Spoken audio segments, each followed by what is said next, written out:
On April 15, 1947, a rookie infielder took the field for the Brooklyn Dodgers. All eyes in the world of baseball, and indeed the United States, were focused on this player and this game. However, this wasn't the normal debut of a rookie player. This game marked the breaking of the long-standing color barrier that had kept hundreds of the greatest baseball players in history out of the major leagues. Learn more about Jackie Robinson and the breaking of baseball's color barrier on this episode of Everything Everywhere Daily.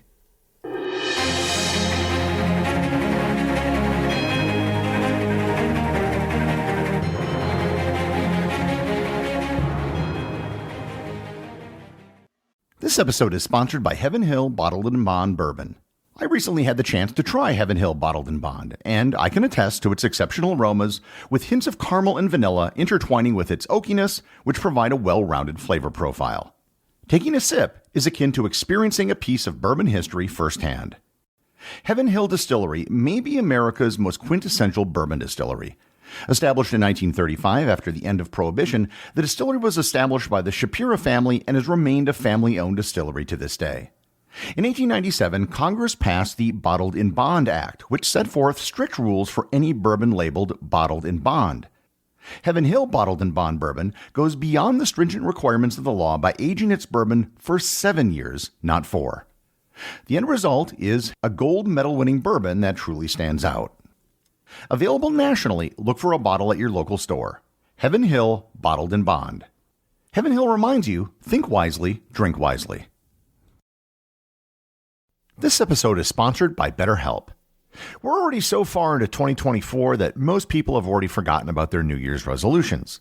But that doesn't mean the things you wanted to change have necessarily gone away. Most of us don't need to overhaul our lives completely. Most of us simply need to recognize and focus on our strengths. It isn't necessary to make extreme resolutions. You just need somebody to help you recognize what you're doing right so you can work on what needs improvement. BetterHelp is all about making professional counseling accessible, convenient, and affordable.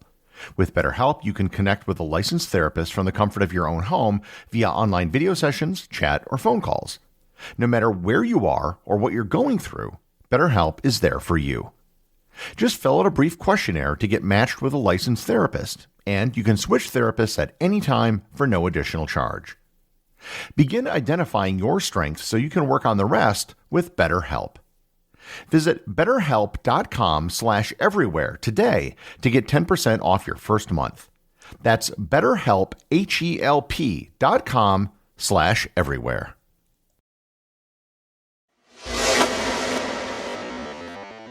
In a previous episode, I covered the history of the Negro Leagues.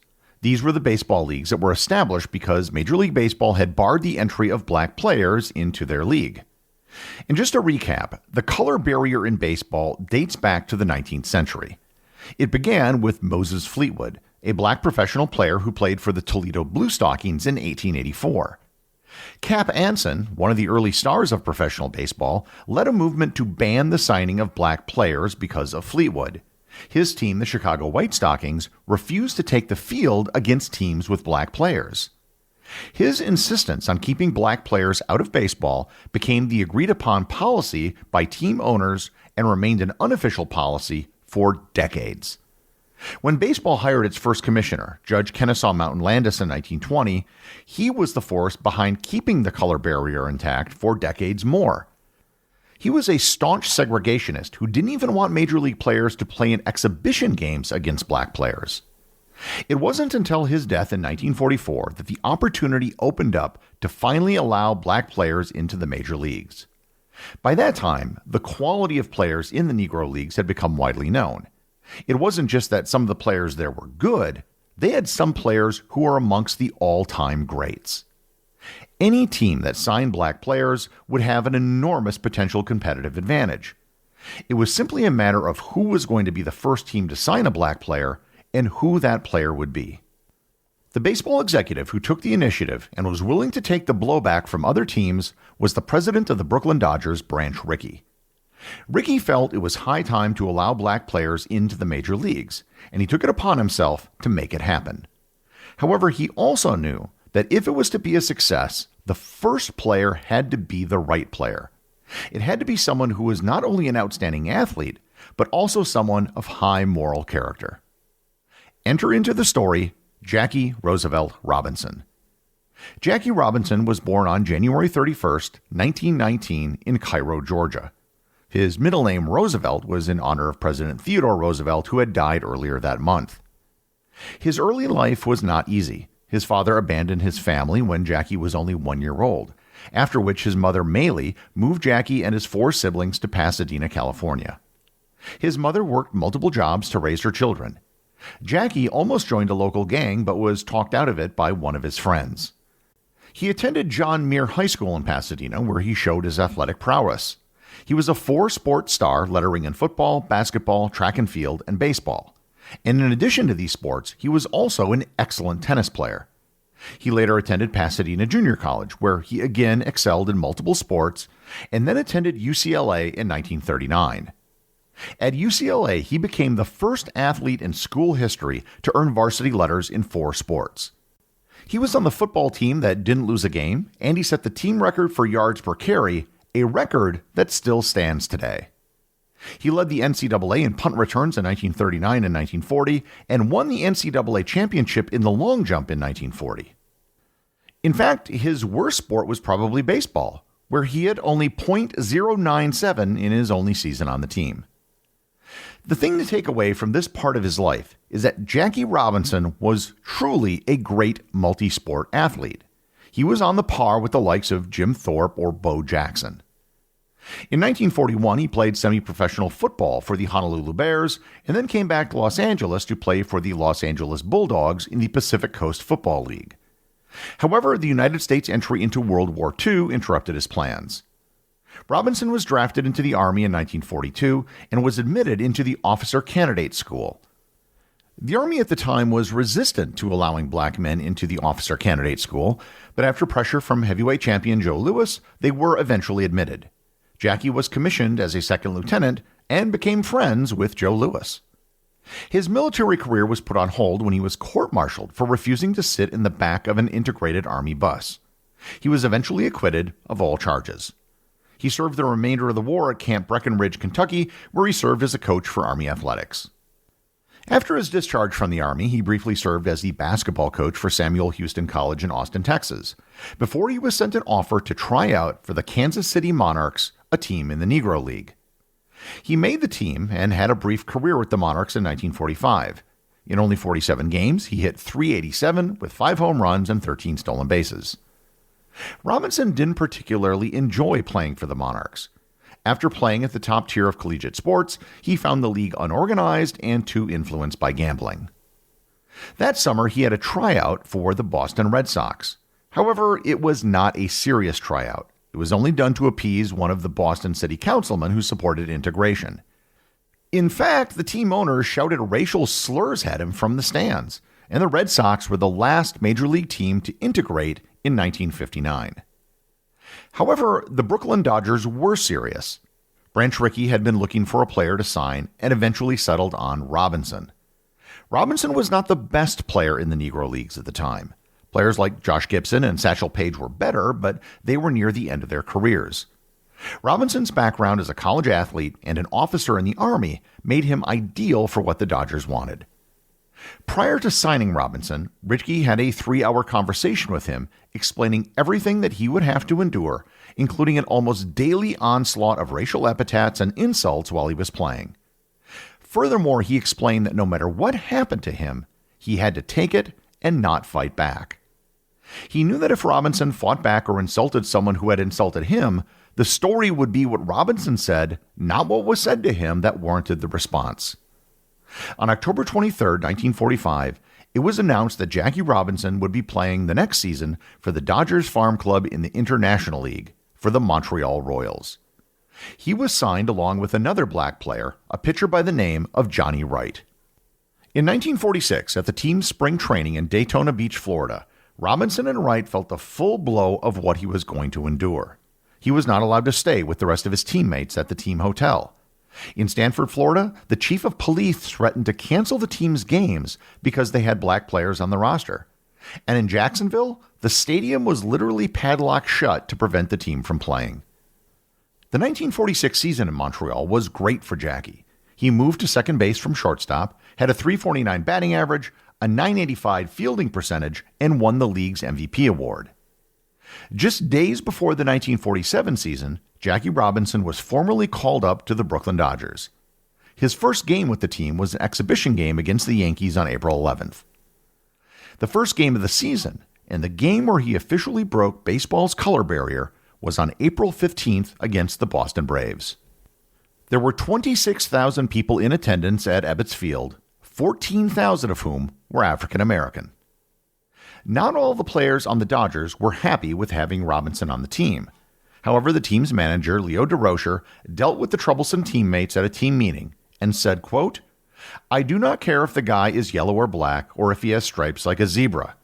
I'm the manager of this team and I say he plays. What's more, I say he can make us all rich. And if any of you cannot use the money, I will see that you are all traded." End quote. Other teams, particularly the St. Louis Cardinals, threatened to go on strike if they had to play against Robinson. National League President Ford Frick and Baseball Commissioner Happy Chandler let it be known in no uncertain terms that if anyone boycotted games, they would be suspended. Frick stated, quote, "I do not care if half the league strikes. Those who do will encounter quick retribution. All will be suspended, and I do not care if it wrecks the National League for 5 years. This is the United States of America, and one citizen has much as right to play as any other." End quote. Robinson endured insults and very aggressive play from opposing players in every stadium he played at. In a game on April 22nd against the Philadelphia Phillies, their manager, Ben Chapman, shouted a tirade of some of the most horrible insults at Robinson throughout the entire game. And in the end, it actually backfired as the Dodgers unified around Robinson when they saw what he had to put up with. Cardinal star Enos Slaughter slid into second base with his cleats high in the air and made a 7-inch gash in Robinson's leg. However, there were also players who supported Robinson. Hank Greenberg was a Jewish star who had to deal with similar insults and gave him his support. Pee Wee Reese, who was born and raised in Kentucky, famously put his arm around Robinson before a game in Cincinnati after he was subject to insults from the stands. Robinson managed to go through the entire 1947 season with dignity, turning the other cheek, and never being baited by anyone who taunted him with racial slurs.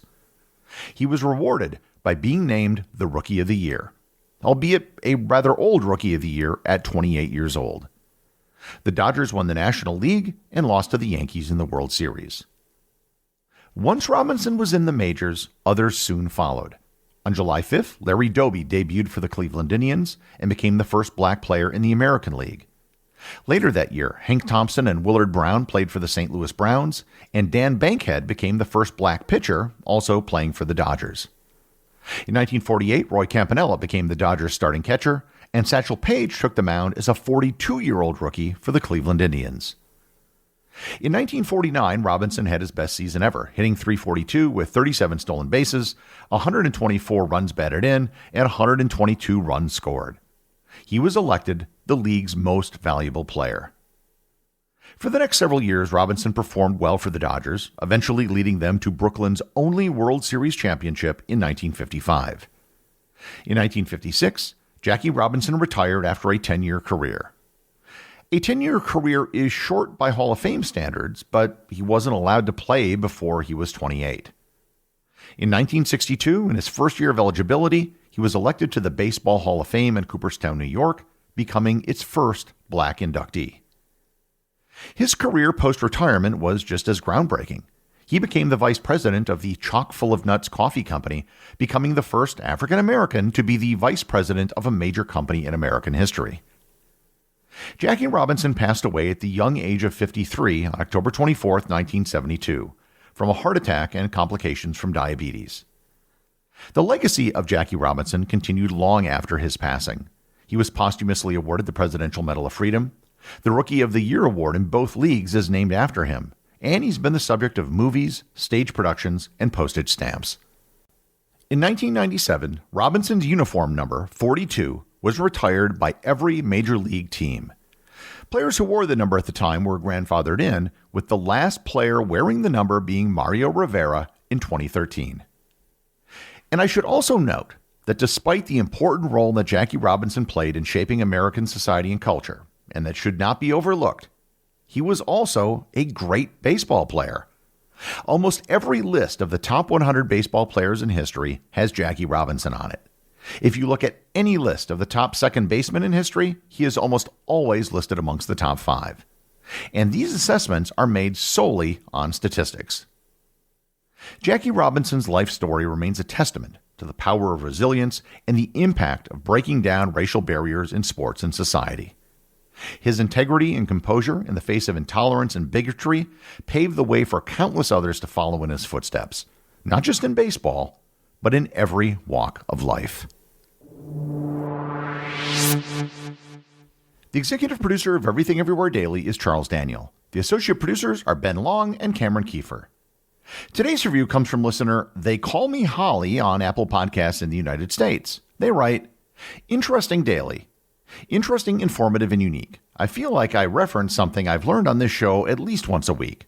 Not only is it educational, but even after joining the Completionist Club, I have no idea the host's political or religious affiliation, only that he is a diehard Packers fan and hates the Bears. Another bonus, hoping the Montana chapter of the Completionist Club can meet on Wild Goose Island during the summer months." Well, thanks, Holly. And you've actually discovered my religious and political affiliation, the Green Bay Packers. As with any religion, we have saints, such as Vince Lombardi and Reggie White. We have a heaven, which is Lambeau Field, and our own version of hell, which is Soldier Field. Remember that if you leave a review or send me a boostergram, you too can have it read on the show.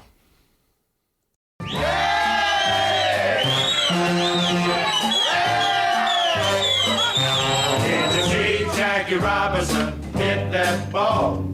It went zooming across the left field wall. Yeah, boy. Yes, Jackie hit that ball. And when he swung his bat, the crowd went wild because he knocked that ball a solid mile. Yeah, boy. Yes, Jackie hit that ball.